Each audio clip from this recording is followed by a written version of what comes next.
فرکانس شبکه بر ماهواره هاتبرد و بر ماهواره نایل سات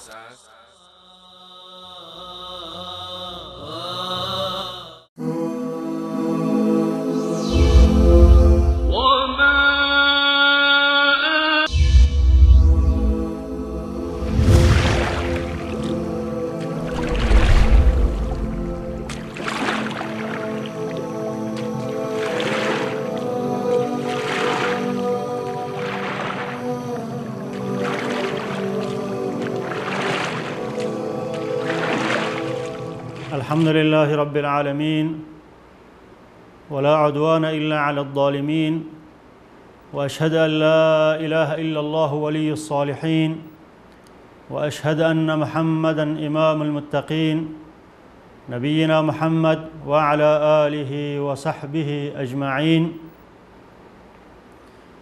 بینندگان نهایت گرامی، دوستان عزیز،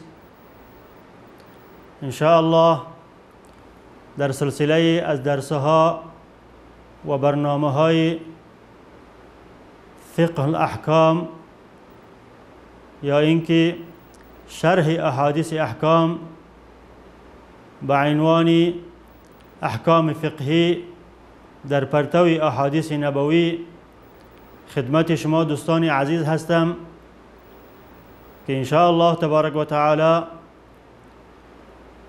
در هر برنامه یا در هر درس یک یا دو حدیث از احادیث احکام، احادیثی که از پیغمبر صلی الله علیه و سلم با سند صحیح ثابت شده است خدمت شما تقدیم نموده و احکام فقهی که فقهای اسلام از او احادیث استنباط کردن برای شما عرض میکنم. دوستان عزیز، احادیث رسول اکرم صلی الله علیه و سلم، احادیث صحیحه، احادیثی که علما صحت آن را ثابت کردند، همچون قرآن کریم وحی الهی است. چون علما وحی را بر دو قسم تقسیم میکنند، یکی وحی جلی که قرآن کریم است توسط جبرائیل علیه السلام به پیغمبر اکرم صلی الله علیه و سلم در مدت 23 سال نازل شده، و یکی هم وحی خفی که احادیث است که از پیغمبر صلی الله علیه و سلم نقل شده، چه اقوال پیغمبر خدا بوده باشه، چه افعال پیغمبر خدا، چه تقاریر پیغمبر خدا، چه صفات خلقی و خلقی پیغمبر خدا. چون الله تبارک و تعالی می فرماید و ما ینطق عن الهوى ان هو الا وحی یوحى. پیغمبر خدا از هوای نفس خود سخن نمیگوید، آنچه که میگوید وحی است که برای از او وحی کرده می شود. پس به اساس این آیه کریمه همچنانه که قرآن کریم وحی است، احادیث پیغمبر صلی الله علیه و سلم هم وحی است، لیکن اون وحی جلی است و این وحی خفی. علماء اسلام در مجال جمع کردن احادیث خدمات زیادی انجام دادند. احادیث پیغمبر صلی الله علیه و سلم را تفکیک نموده به اساس قواعد و ضوابطی که داشتند، احادیث را جمع آوری کردند، بعد از او به درجه بندی کردند، یعنی احادیث صحیحه و احادیث حسن و احادیث ضعیف و موضوعی و کاذب و دروغ، همه را علماء اسلام جمع آوری کردند و برای ما مسلمان ها تقدیم کردند و این خدمت عظیم و جلیلی را برای مسلمان ها تقدیم نمودند.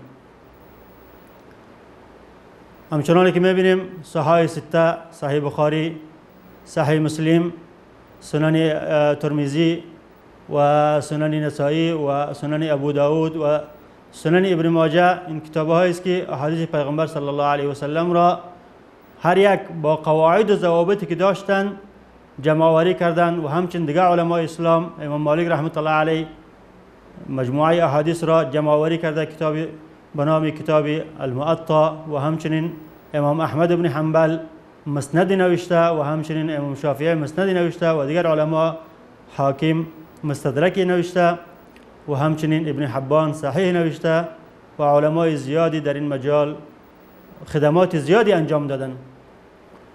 و از جمله خدماتی که علما در مجال جمع آوری حدیث انجام دادن جمع آوری احادیث احکام است. یک عده علما احادیثی که مربوط احکام است، احکام فقهی است، با اساس ترتیب فقهی او را جمع آوری کردند و علمای دیگری هم آمدند که احادیث را شرح و تفصیل دادند. و از جمله کتاب‌هایی که در این راستا نوشته شده است در راستای جمع آوری احادیث احکام، یکی هم کتاب عمدة الاحکام است که عبدالغنی مقدسی، امام عبدالغنی مقدسی متوفای 600 که از علمای قرن ششم است، این کتاب را احادیث احکام را در این کتاب جمع آوری کردند و بعد از او علمای دیگری آمدن این کتاب را شرح دادن که از جمله شرح‌های مفصل و خوب و بهتری که در این راستا نوشته شده است کتاب نیل الاوطار است از امام شوکانی متوفای 1250 که احادیثی که امام عبدالغنی مقدسی در عمدة الاحکام جمع آوری کرده بود احادیث را به طور مفصل شرح دادن. و همچنین از جمله کتاب‌هایی که در این راستا نوشته شده است کتاب بلوغ المرام است که از امام ابن حجر متوفای 852. ایشان هم در حدود 1500 کم و بیش احادیث پیغمبر را، احادیثی که مربوط احکام فقهی میشه، جمع آوری کردند و علمای دیگری او را شرح دادند که از جمله شرح‌های خیلی عمده و خوب و بهتر کتاب سبل السلام است که امام صنعانی متوفای 1182 این احادیث را به طور مفصل شرح در این کتاب شرح کردند.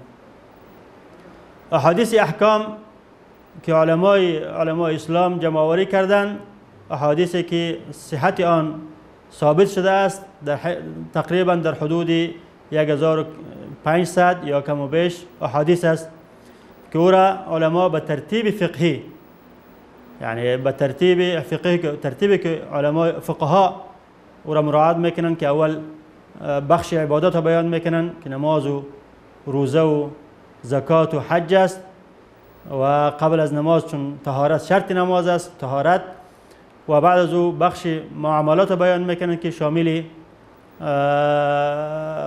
نکاح، طلاق، عتاق و همچنین بیع و شراء و اینها است، و بعد از او بخش حدود را بیان میکنه که حد زنا و حد سرقت و حد قذف و دیگه حدود است، و بعد از او بخش اخلاقیات را. در ابتدا باید بدانیم که حدیث چی معنا داره و احکام چی معنا داره، چون مبحث ما در مورد احادیث احکام است. احادیث جمع حدیث و حدیث در لغت عربی به دو معنا میآید، یکی به معنای جدید و دیگر به معنای خبر. مثلا میگی ثوب حدیث یعنی کالای جدید، حدیث و عهد بالاسلام یعنی این شخص یا این مردم نو اسلام آوردن، جدید در اسلام داخل شدن. و همچنین به معنای خبر هم میآید، حدث به معنای اخبره یعنی فلانی خبر گفته، خبری را برای مردم بیان کرد.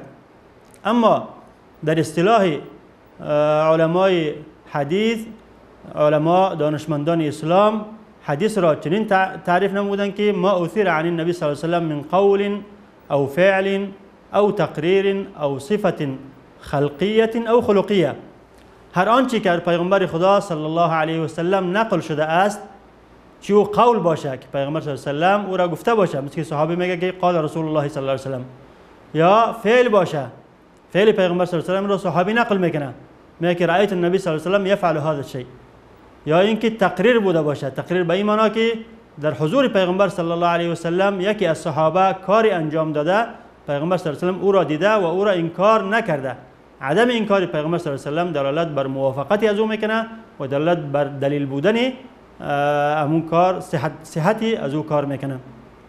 او صفت خلقیت او خلقیه، یا احادیثی که صفت خلقی پیغمبر خدا را بیان میکنه که پیغمبر صلی الله علیه و سلم چه رقم بودن و چه رقم لباس میپوشیدن، چه رقم کالا میپوشیدن و چه رقم قد و قامت و ریش و چیزای از اونها بود، چیزایی که مربوط خلق انسان میشه، پیدایش انسان میشه.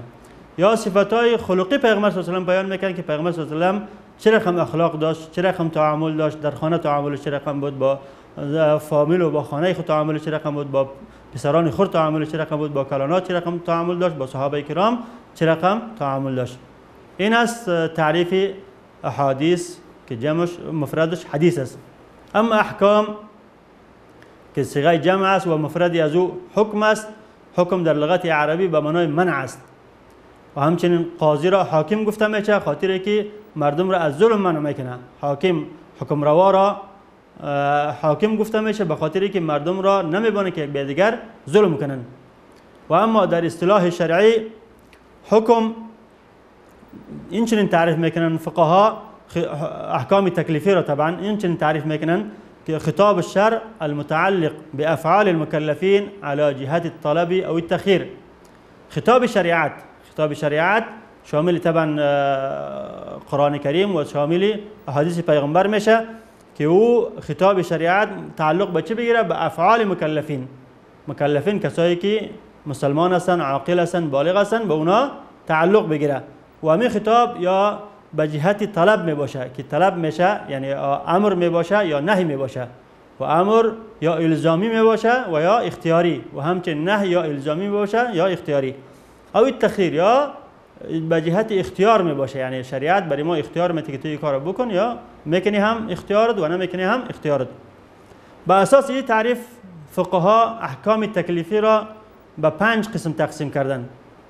یکی هم واجب و دوم هم مندوب و مستحب و سوم هم حرام، چهارم مکروه، پنجم مندوب، مباح یا مندوب. و این تقسیم است که اکثر علما به اساس همین تقسیم بندی کردن به 5 قسم، و بعضی علما به 7 قسم تقسیم میکنن، چون فرق میکنن بین فرض و واجب. فرض را قسمی مستقل میدانن و واجب را قسمی مستقل، و همچنین فرق میکنن بین مستحب و سنت. سنت را قسمی مستقل میدانن و مستحب را قسمی مستقل. به اساس ازی به 7 قسم تقسیم میکنن که او فرض است، بعد از او واجب، بعد از او سنت، بعد از او مستحب یا مندوب، مستحب و بعد از او حرام و بعد از او مکروه و بعد از او مباح. و کسانی که در بین فرض و واجب فرق نمیکنن، هر دو را یکی میدانن اونا، و همچنین در بین مستحب و سنت فرق نمیکنن، هر دو را یکی میدانن، لذا آنها به 5 قسم این احکام تکلیفی را تقسیم میکنن. و فقهای اسلام احکام فقه را همچنان که قبلا گفتیم اول شروع میکنن به عبادات. در عبادات بعد از چون عبادات یعنی اساسات اسلام، بنای اسلامی که 5 است، بعد از کلمه طیبه یا بعد از رکن اول توحید شروع میشه نماز، بعد از او زکات، بعد از او روزه و بعد از او حج. این 5 بنای اسلامی را اول به اینها شروع میکنن، چون برای خواندن نماز وضو شرط است، طهارت شرط است، طهارت بدن، طهارت لباس، طهارت مکان. لذا اول به باب طهارت شروع میکنن، کتابی طهارت. و در طهارت چیزی اساسی و چیزی عمده که توسطی از او انسان میتونه خود پاک بکنه و آب است. لذا شروع میکنه اول به بیان کردن آبها. انواع آبها را بیان میکنن که آبهای بحر است و نهر است و دریاست و رود است و حوض هاست و چشمه هاست و انواع مختلف آبها. بعد از بیان کردن اقسام حکم هر یکی را بیان میکنن که چه وقت آب نجس میشه، چه وقت نمیشه، و چه وقت با آب وضو کرده میشه و چه وقت با آب وضو کرده نمیشه، و بعد از او باب تیمم. این باب ها با اساس همین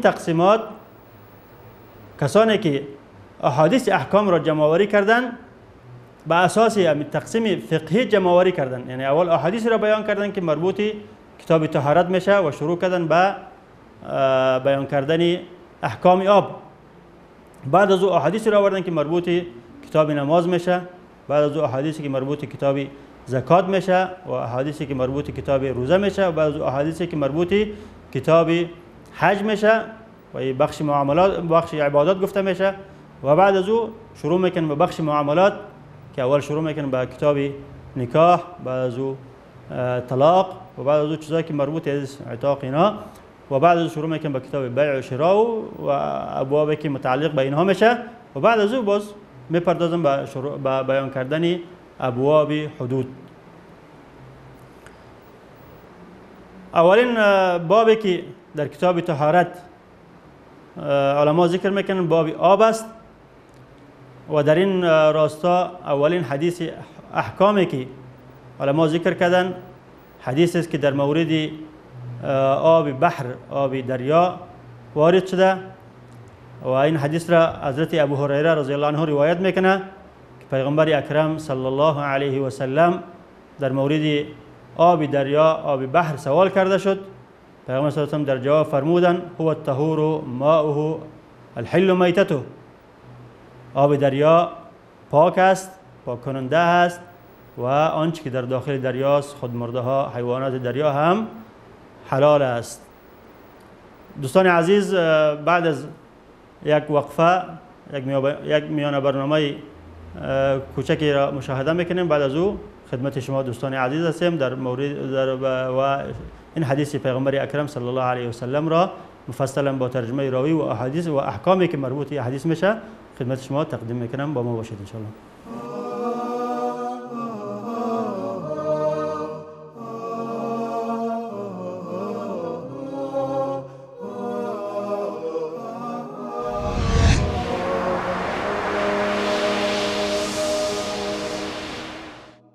أيا لاهيا في دروب الحياة تسير الخطى في دجى الحيرة وتقضي الزمان بغير اعتبار رويدك أبصر من الغفلة ولا تتبع أي خلق مشين فتجني الملام مع الحسرة فأنت الحريم. از عدی ابن عمیرة الکندی روایت شده که شنیدم رسول الله صلی الله علیه و آله و سلم می‌فرمودند کسی که مسئولیتی را به او واگذار کردیم و او ریسمانی و یا چیزی کمتر از آن را پنهان کند در روز قیامت در صف خائنین برانگیخته می شود.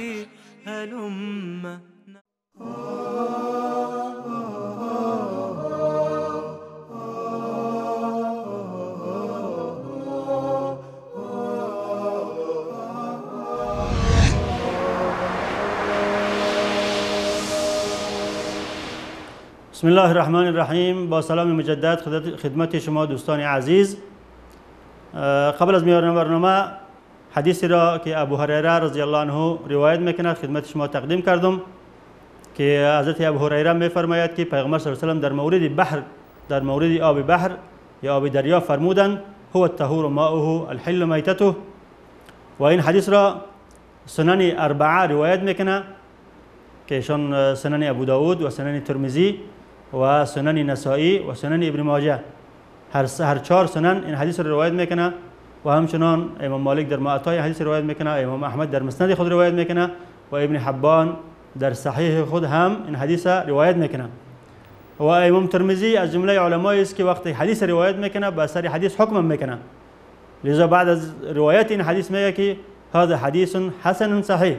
این حدیث هم به درجه صحت رسیده و هم به درجه حسن، یعنی بعضی طرق از او به درجه صحت رسیده و بعضی طرق از او به درجه حسن. و همچنین ابن حبان وقتی که حدیث روایت میکنه حکم به صحت این حدیث میکنه و این حدیث لذا از جمله احادیث صحیح است که از پیغمبر صلی الله علیه و سلم وارد شده. و این حدیث در معطای امام مالک دراستر از این روایت میشه چون این حدیث وارد شده در جواب شخصی. امام مالک روایت میکنه از ابو هریره که شخصی از بنی مدلج نجی پیغمبر صلی الله علیه و آله آمد، گفت که ما وقتی که سفر میکنیم در بحر سوار کشتی میشیم، وقتی که سوار کشتی میشیم با خود اندک آب میگیریم، آب شیرین. وقتی که ما او آب را به خاطر وضو استعمال کنیم برای خوردن ما چیزی نمیمونه. آیا ما میتونیم که او آب را به خاطر خوردن خود نگاه داریم و از آب بحر وضو کنیم؟ پیغمبر صلی الله علیه و آله در جواب فرمودن هو الطهور ماؤه الحل میتته. بحر آبش پاک است و خود مرده بحر، حیواناتی که در داخل بحر است وقتی شکار میشه او حلال است. دوستان عزیز، در اینجا ما میبینیم که صحابی پرسان میکنه از آب بحر، از آب بحر، از آب دریا. پیغمبر صلی الله علیه و آله اولا پیغمبر صلی الله علیه و آله میگفت که نعم، یعنی بله آب بحر پاک است، لیکن یک قاعده کلی بیان میکنه، میگه هو الطهور ماؤه، آب دریا پاک است. بعد از او پیغمبر صلی الله علیه و آله این حس میکنه که شاید در ذهن سوال کننده یه هم بعداً وارد شود که آبی که پاک است آن حیواناتی که داخل بحر است، ماهی و دیگر حیوانات، یه هم پاک است یا پاک نیست. لذا بدون از اینکه او شخص جواب بده، پیغمبر صلی الله علیه و آله این قاعده دیگر هم بیان میکنه که الحل میتته، و آن حیوانات خودمرده که داخل دریا هست او هم حلال است. لذا در این حدیث پیغمبر صلی الله علیه و آله دو قاعده از قواعد اسلام را برای ما درباره بحر یا دریا بیان میکنه. اول پاک بودن آب دریا، دوم حلال بودن حیوانات دریایی. راوی این حدیث دوستان عزیز حضرت ابو هریره است. در مورد نام حضرت ابو هریره علما اختلاف زیادی دارند، لیکن قول راجح و صواب است که نامشان عبدالرحمن ابن صخر بود و چون که همیشه با پشک و با هره پشک تمایل داشتن و پشک در بغل خود میگرفتن، سری از او را دستمال میکردن. پیغمبر صلی الله علیه و آله برای از او یا ابو هریره گفته صدا کرد و این یک نوع فخر بود برای حضرت ابو هریره و این نام مشهور شد در بین صحابه و همه صحابه ای را به نام ابو هریره یعنی پدر پشک گفته صدا میکردن.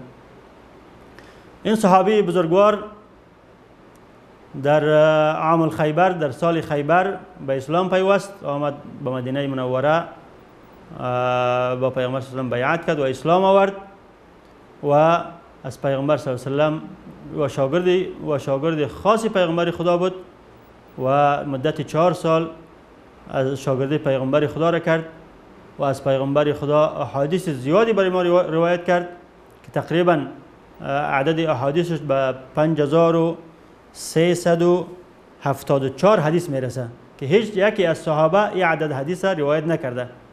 5374 حدیث از حدیث پیغمبر صلی الله علیه و برای ما روایت میکنه و از جمله مکثرین کسانی که زیاد حدیث روایت میکنن در مرتبه اول حضرت ابو هریره قرار میگیره. این صحابه بزرگوار بعد از ملازمت پیغمبر صلی الله علیه و هم در نشر دین خدا ادامه میده و از خود شاگردای زیادی به جا میگذاره و تا سال 59 هجری باقی میمانه و نهایتا در سال 59 هجری در مدینه منوره وفات میکنه که تقریبا 78 سال عمر داشتن. دوستان عزیز، دشمنان دین، دشمنان اسلام همیشه میخواهند شخصیت هایی که در نشر دین، در نشر عقیده اسلامی، در نشر توحید، در نشر احکام اسلامی بارز بودن، یعنی دست بالایی داشتن، با اونها طعن وارد کنن. چون وقتی که با این شخصیت ها طعن وارد میکنن میتونن که با آسانی و با سهولت دین اسلام را ضربه بزنن. از جمله این شخصیت هایی که زیاد سری از او طعن وارد شده، چه از جهت روافض و چه از جهت مستشرقین و چه از جهت دیگر علمای دشمنان دین، او حضرت ابو هریره است. گاهی او را متهم به این میکنه که شاول اسلام است، یعنی کسی همچنانی که شاول یهودی آمد دین نصرانی را از بین برد، همینچنین میگه ابو هریره آمد تا که دین اسلام از این بره. گاهی او را متهم به این میکنن که این حدیث از پیغمبر خدا نقل نکرده، از کتابه های یهود و نصارا جمع کرده و به خورد مردم داده. و گاهی او را متهم به این میکنن که ابو هریره یک آدمی فقیر مسکین بود، به خاطر پر کردن شکمش آمد پیش پیامبر خدا و با اصحاب صفه پیوست و هر چی که پیش آمد و خوش آمد او را روایت کرد. این همه اتهاماتی است که دشمنان اسلام مواجه این صحابی بزرگوار میکنند تا که اسلام را ضربه بزنند، تا که اسلام را از بیخ و از ریشه ضربه بزنند. این علم بزرگی که این صحابی جلیل برای مسلمان ها به جا گذاشته، این علم را از بین مردم بردارند و تا مردم از این شخصیات بزرگوار متنفر شوند و در نتیجه از دین اسلام متنفر شوند. به هر صورت بینندگان عزیز، والله غالبا علی امره، خداوند در هر صورت دین خود را غالب کننده است. کسایی که طعنه میزنند به حضرت ابو هریره، کسانی که حضرت ابو هریره را لعن میگن، کسانی که ابو هریره را با القاب زشت یاد میکنند، آنها را خداوند جزایشان در روز قیامت میدهد و ابو هریره در این 14 قرن ان شاء الله در بین مسلمانان محبوبیت داشت و روزانه شاید میلیونی ها شخص نام از را گرفته رضی الله عنه بگوید و تا روز قیامت محبوبیت خواهد داشت و حدیثی که این شخصیت بزرگوار روایت کرده تا هنوز محفوظ مانده و بعضی هم محفوظ خواهد ماند. این بود ترجمه راوی، بیوگرافی راوی حدیث حضرت ابو هریره. و در مورد حدیث هم گفتیم که علما این را از جمله قواعد اسلام میدانند، همچنانه که امام زرقانی وقتی که معطا را شرح میکنه در شرح این حدیث میگه که هذا الحديث اصل من اصول الاسلام، این حدیث یک اصلی از اصول اسلام است، چون یک قاعده کلی پیغمبر خدا در مورد بحر، آب دریا و همچنین در مورد حیوانات داخل دریا برای ما بیان میکنه. میایم در مورد از اینکه احکامی که از این حدیث ما میتونیم استنباط کنیم. این حدیث برای ما دو حکمی یا دو قاعده، دو حکمی از احکام فقهی را برای ما بیان میکنه. حکم اول می که آب دریا، آب بحر پاک است و در این علما هیچ اختلافی ندارند. همه علما فقهای مذاهب اربعه و همچنین صحابه کرام تابعین به این متفق هستند که آب دریا آب پاک است و پاک کننده است، خودش هم پاک است و پاک کننده هم است. همچنان که امام ترمذی در روایت میکنه که اکثر الفقها من اصحاب رسول الله صلی الله علیه وسلم منهم ابو بکر و عمر و ابن عباس لم يروا بأسا بماء البحر واستدلوا بهذا الحديث. اکثر صحابه که از آن جمله ابو بکر و عمر و ابن عباس هستند و همچنین تابعین و همچنین دیگه علما هیچ باکی ندیدند در آب بحر، در آب دریا، گفتند که آب بحر هم پاک است و هم پاک کننده است، نظر به می حدیث پیامبر خدا صلی الله علیه و سلم. و همچنین آب بحر در مطلق آب داخل میشه. خداوند میگه فإن لم تجدوا ماء فتيمموا صعيدا طيبا. کلمه ما، کلمه آب شامل آب بحر همچنان که شامل آب رود میشه، آب چشمه میشه، آب حوض میشه، همچنین شامل آب دریا هم میشه. به این اساس علما در مورد آب بحر اختلافی ندارن، همه به این متفق نظرند که آب بحر پاک است و پاک کننده است. حکم دوم حکم حیوانات بحری که پیغمبر گفت الحل میتته، یعنی خود مرده حیواناتی که در داخل بحر است وقتی که میمرن شکار کرده میشن یا بدون شکار میمرن گرفته میشن، این حیوانات پاک است. حیوانات بحری بینندگان عزیز یکی ماهی است و یکی دیگر حیوانات. در مورد ماهی علمای اسلام هیچ اختلافی ندارند، همه به این اتفاق هستند که ماهی پاک است به هر شکلی که گرفته شود، با شکار گرفته شود، بحر او را بیرون مندازه یا در داخل دریا به چیزی استدام کنه و در روی دریا بیاید یا توسط هر چیزی گرفته شود، توسط جال گرفته شود، او ماهی پاک است. الا اینکه علمای احناف فقط یک نوع ماهی را استثناء میکنن که او را در کتاب‌های فقه به نام طافی یاد میکنن. ماهی که به اثر شکار گرفته نشده یا به اثر انداختن بحر گرفته نشده یا به اثر استدام خود ماهی با چیزی در داخل دریا گرفته نشده، بلکه خود به اثر مریضی خودش مرده و بالای دریا به پشت خوابیده، مرده به پشت خوابیده بالای دریا بیاید. این را طافی میگه. این را علمای احناف استثناء میکنن، میگن که این حلال نیست. اما دیگر انواع ماهی همه بالاتفاق حلال است. اما غیر از ماهی دیگر حیواناتی که داخل بحر است علمای فقهای اسلام اختلاف نظر دارن. علمای احناف رحمهم الله به این نظر هستند که غیر از ماهی دیگر حیوانات بحری پاک نیست. وقتی که دیگر حیوانات بحری شکار کرده گرفته میشه از داخل دریا او حلال نیست. و دلیل میگیرن این آیه کریمه را که خداوند متعال میفرماید حرمت علیکم المیته، هر خود مرده بر شما حرام است. اینجا میگن که میته، کلمه میته عام است، شامل خود مرده های داخل بحرم میشه و خود مرده های خارج بحرم میشه. همچنانی که خود مرده های خشک حرام است، خود مرده های داخل بحر دریا هم حرام است. و همچنین این آیه کریمه که خداوند متعال میفرماید و یحرم علیهم الخبائث، خداوند خبائث را بر شما حرام گردانده. و میگن که حیوانات دیگری که داخل بحر است مثل سگ بحری، مار بحری و هر حیوان بحری که داخل بحر است اونا خبیث گفته میشه، در کلمه خبیث داخل است، لذا خوردن از اونا حلال نیست. اما دیگر جمهور علما مذاهب ثلاثه، مذهب مالکی، مذهب شافعی و مذهب حنبلی به این هستند که بر اساس این قاعده که پیغمبر خدا در این حدیث گذاشته همه خودمرده های داخل دریا، همه حیوانات داخل دریا وقتی که گرفته میشه شکار کرده میشه حلال هستند. لیکن بعضی از علما بعضی از حیوانات را استثناء میکنن.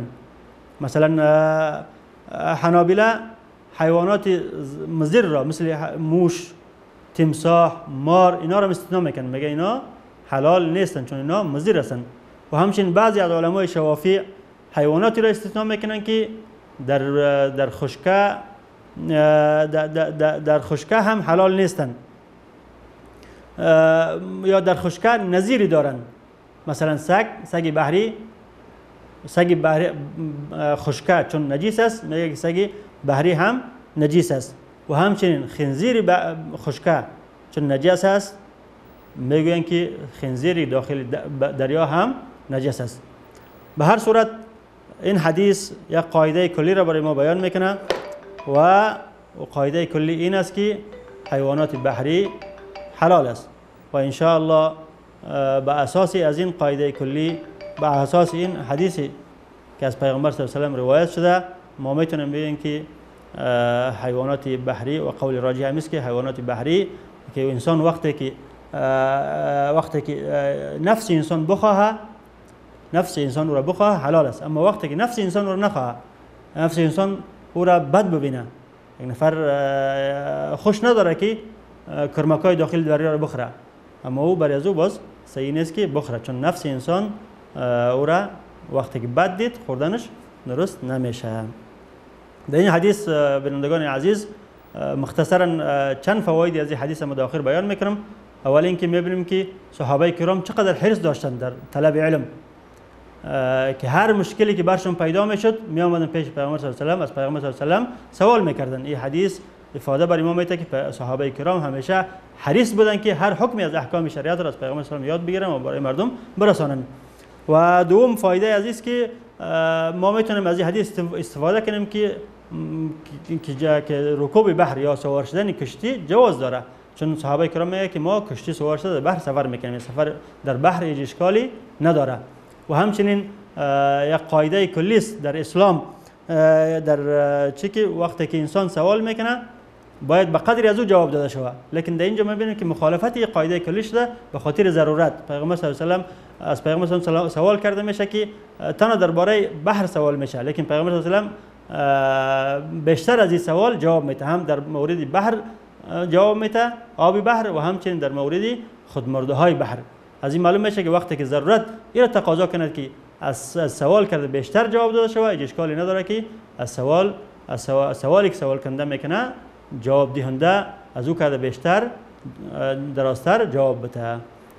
این بود احکام و مسائل متعلق به این حدیث و ان شاء الله در درس‌های آینده با شما دوستان عزیز هستم با احادیث جدید و احکام جدید در مورد آبها، انواع آبها، آبهای نجس، آبهای پاک و ان شاء الله تا لقای آینده با شما خداحافظی میکنم و السلام علیکم و رحمت الله و برکاته.